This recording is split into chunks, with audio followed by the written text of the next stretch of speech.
कि परमेश्वर चाहता है कि अन्य जातियों को यीशु के बारे में बताए। इसलिए उसने सीरिया, तुर्की और ग्रीस में 3 यात्राएं की।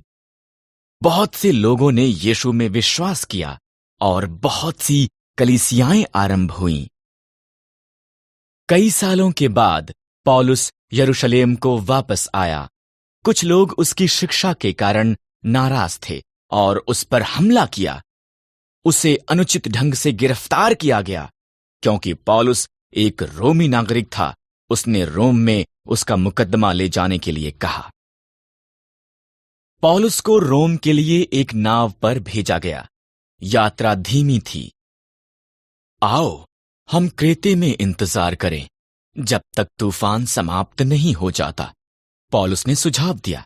कप्तान ने अनसुनी करके यात्रा आगे बढ़ाई। वहां एक बड़ा तूफान आया। प्रत्येक ने सोचा कि वो मर जाएंगे। एक स्वर्गदूत ने पौलुस से कहा कि वो सब बचाए जाएंगे और वो रोम जाएगा। पौलुस ने हर एक को ये बताया। किसी को कुछ भूमि नजर आई। मल्लाहों ने जहाज को छोड़कर जाने और अन्य को मरने के लिए छोड़ देने की योजना बनाई। पौलुस ने चेतावनी दी, तुम सब केवल तब तक जीवित रहोगे अगर हर कोई जहाज पर रहता है।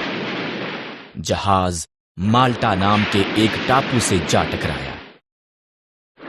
सिपाही अगर कैदी भाग जाते हैं तो सजा मिलने के डर में थे, इसलिए उन्होंने उन्हें मार देने की योजना बनाई। पर उनका सेनापति पौलुस को पसंद करता था, इसलिए उसने उसके मनुष्यों को उन्हें जीवित रखने के लिए कहा। वो लड़खड़ाते किनारे पर आए। ठीक जैसा कि पौलुस ने कहा था, प्रत्येक जीवित था।